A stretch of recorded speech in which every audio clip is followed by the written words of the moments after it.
If you do come and it's not for you, what have you lost? Absolutely nothing. Hey, my name is Narciso. I'm the CEO of Superstaff in the Philippines and the Superstaff group of companies globally. I've been the CEO for the last 5 years. Start out with one office in the Philippines. We now have 5 offices in the Philippines, one here in Colombia, one in the US, as well as teams working globally. From a milestone standpoint, I think what I'm kind of most proud of was getting debt-free in the first year and a half, which is always exciting for a startup, and posting significant double-digit growth every year. I think Entrepreneur House is unique. It's not something that you see in a lot of other countries.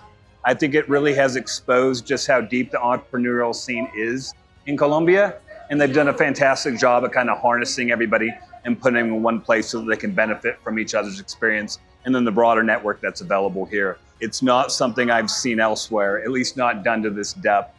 And certainly something we could use in the Philippines and in other countries we do business. I think the diversity of the industry, there's just so many people from so many different industries. One of the big challenges when I go to conferences around like Manpower or BPO or KPO is that we're all kind of basically replicants of each other. We all do the same thing. We're in the same circles. We have the same types of clients. We have the same type of services. So it creates this groupthink that's frankly just not as innovative. When you get into something like Entrepreneur House, I was just at a breakout session with like 6 people from 6 different industries. And so the types of insight that they're bringing, they're from different states, from different countries. And they have different types of clients, different types of employees, different types of commercial models. And that just brings a tremendous amount of insight to your game. I think there's a lot of industries and leaders from industries here that I've had very little exposure to.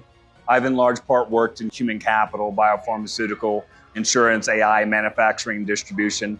And a lot of the folks here are from industries that I've frankly never worked with before. And so that brings a lot of insights and connections to the table that I don't think I would have developed naturally. I'm guessing, this will continue to benefit me in different ways as I expand my network and work with other like-minded people from different industries and specialties who have different strengths and opportunities than I have. But so far, it's been good. I met a lot of people who have given me paradigms that I otherwise definitely wouldn't have. The biggest thing that I've gained so far is being able to meet specifically with 2 finance professionals that have kind of helped me see things more from the CFO's perspective. As the CEO, I often view myself as the front of the business and the CFO the back of the business. And as long as they hit their KPIs and their OKRs, then everything's fine and you just keep moving. But there's been a fundamental misunderstanding about what drives CFOs, I think. And that's been a very tangible benefit for me, is to be able to sit in with CFOs that can kind of show me how CFOs work and how I can better leverage their strengths to build these businesses. Well, in large part, the type of people that are here, they're blue-blooded entrepreneurs. A lot of these guys are bootstrapping from the bottom with their own money, either going to debt or liquidating their savings to make this happen. And that's been a lot of fun. It's been a lot of fun to see how people build absolutely from scratch. I think it's a journey that a lot of entrepreneurs think where they're the one inventing the wheel for the first time. But when you get with all these other people that are also going through that battle, it kind of allows you to create synergy out of shared experience and how they can avoid some of the issues that you ran into and vice versa. I haven't connected.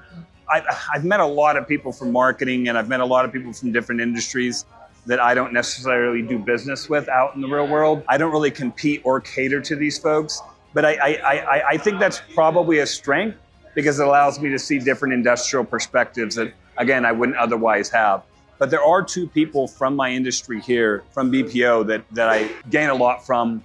We're on WhatsApp constantly talking about kind of how to deal with unique problems to our industries, especially because we're in a lot of the same countries, so it helps. Well, you can't really put a price on learning from somebody else's mistakes.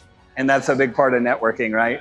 Is learning where other people have stumbled and they can hopefully help you avoid some of those stumbles. In terms of what you have to gain, you could walk into your next investor, your next CFO, or your next co-CEO. Like you could meet those people. That could actually happen for you. But if you do come and it's not for you, what have you lost? Absolutely nothing.